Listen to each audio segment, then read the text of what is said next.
In the name of the Father, and the Son, and the Holy Spirit. Simon Greenleaf was born in 1783 and died in 1853.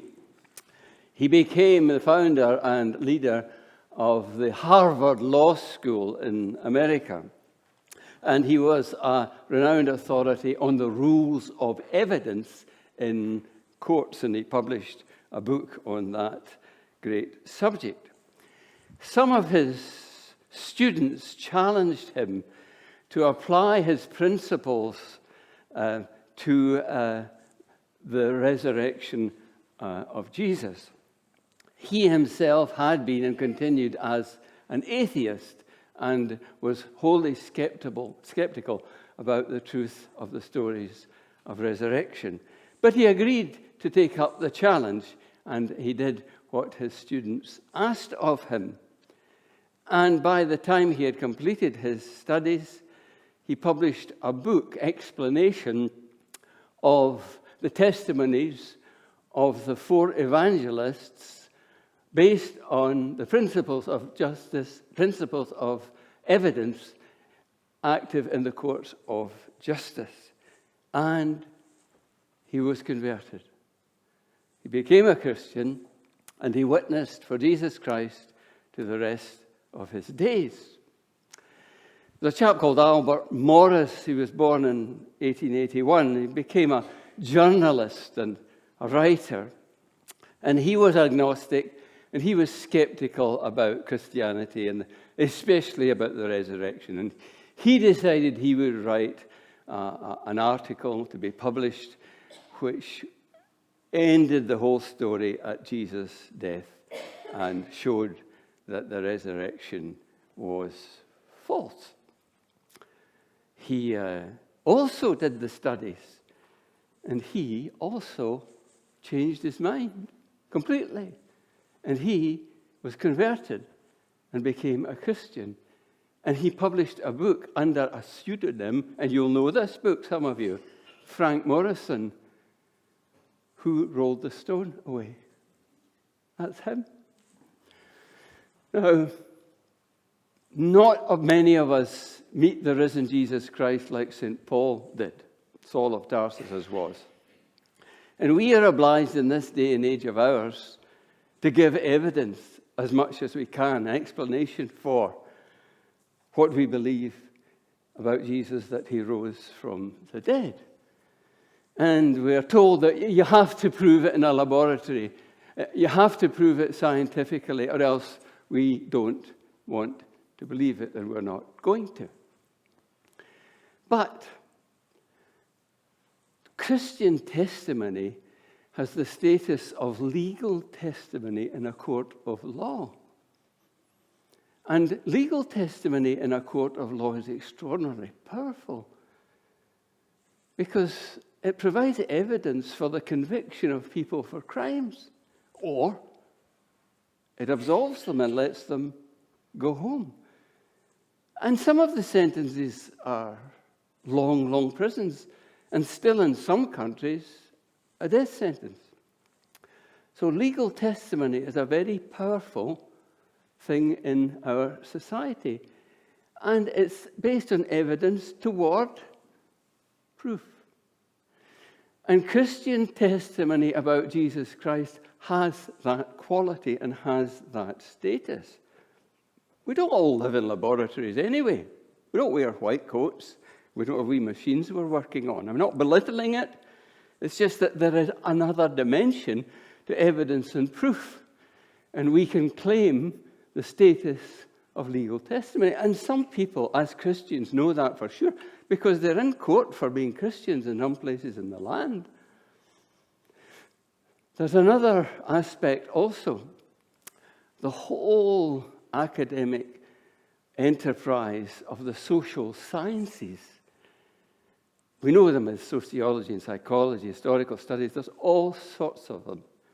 They are always producing reports and explanations and data about things visible and active in the human community all over the world. And it's held to be academically respectable And there's courses in all the universities. And government is based on all the data that these people produce. And here, we as Christians can produce our social evidence for our faith. We can provide the data of 2,000 years of good works, of contributions to humanity. And so, we don't live in laboratories. We can't prove in a laboratory that Jesus rose from the dead. But that's not to belittle our witness, because we can testify legally that Jesus is risen from the dead. And we can show in all the data of the best of Christianity throughout 2,000 years that it works and that it is good for humanity. What was it then that changed Simon Greenleaf and Frank Morrison, as he became, into believers? Well, the standard answer to this is, first of all, that Jesus actually did die. Because there was a story and a rumor that he didn't actually die. He fainted, and in the cold air of the tomb, he revived. But when we read in John 19:33-34, it says, they came to him and he was already dead, and one of the soldiers thrust a spear into the side of his body, and out came water and blood. And according to medical reports, that's the pleural fluid in the lung and the blood coming out the right ventricle of the heart in that order. A sign and symptom and evidence of a body already dead. The grave, of course, was empty. Now, the Jewish leaders knew where it was, they knew who owned it, and they could get in touch with him. They never ever came to the grave to get the body of Jesus they didn't believe was resurrected, get it and drag it through the streets back to the temple steps, put it on the temple steps and say, well, there you are. There's your risen Messiah. There he is. They never did that. They could have done if it had been so as they would have wished. There's a story that the disciples stole the body out of the grave and hid him and reburied him. In fact, it's in Matthew's Gospel. The temple guards went back to tell the chief priests, the grave's empty. And they were told, well, here's some money. You just say that the disciples stole it, and we'll keep you right if it ever gets to Pilate. And that's an interesting one too. It doesn't make any sense that the disciples would then spend the rest of their lives saying that Jesus is alive and resurrected. They would be telling a lie. Next, you'll know, of course, that it was 3 women that found and first knew that Jesus was alive. And they went back, and the disciples didn't believe them. And you wouldn't found a faith on that because women at that time did not have a legal status to make a testimony about anything. So the fact that it's there is absolutely 100% authentic, that these women were the first people to meet the risen Jesus, and they were the first people to proclaim the gospel that Jesus is alive and we have met him. And in Acts 1:14 it says, they were all together constantly praying, along with the women and Mary, the mother of Jesus, and his brothers. Now we know that Mary gave her testimony to Luke to write about how Jesus has been born. And we know she was there at the crucifixion. And here is Mary, Jesus' mother, a Christian in the first Christian church and community. Then you have what is called the group witness test in history. If one person says something in history, there's no proof of it. If something happens repeatedly, and if it's experienced by a group of people together, it is regarded in historical studies as authentic evidence of truth. It says in Acts 1, Jesus gave many convincing proofs. But Paul is the man who explains it very clearly in 1 Corinthians 15:6. Jesus appeared, first of all, to Peter and to the 12, and to 500 all, and then to James and to the apostles, and latterly, abnormally, to me. He meant by that he was a co-opted apostle. He had not been one of the original 12. And Peter says in Acts 10:39, we saw it all. And they killed him by hanging on a tree, and he rose again, and we have met him. He did not appear to everybody. He appeared to those who were called to witness. And that's us. And we are called to witness to Jesus' resurrection. Well, there's lots of fiction. We're surrounded by it every day. Think of all the characters of contemporary fiction. You've got Superman and Wonder Woman, Spider-Man, James Bond, haven't you? You've got Harry Potter and Hermione and Katniss Everdeen and Layla and all of these people. None of them will ever found a living faith in people's hearts that lasts for centuries and millennia. Not even the ancient Greek gods and goddesses survived their heroes, Hercules, Odysseus, all the rest of it, and her that we saw earlier too. So it's all very true, and it's all very strong, and it's all authentic. And we don't need to be blackmailed into being quiet and silenced and embarrassed to believe that Jesus is risen from the dead. Now, plenty of academics and the university's teaching ministers over the years have not believed that Jesus rose from the dead. When I was at college, I just got there, we were told when you go into your second year, you'll get Ronald Gregor Smith, the professor of theology, and his opening remarks in his first lecture are, the bones of the man Jesus are rotting somewhere in Palestine. And I was kind of dreading this. How would I cope with this? And that summer, before I was due to go into my second year, he died suddenly. He was only in his 50s. And I breathed a sigh of relief for myself, selfishly, or spiritually maybe. And another person was given that job who didn't have such extreme views. And we know there are church leaders who don't really believe that Jesus rose from the dead. It was a vision. They had psychological, it was.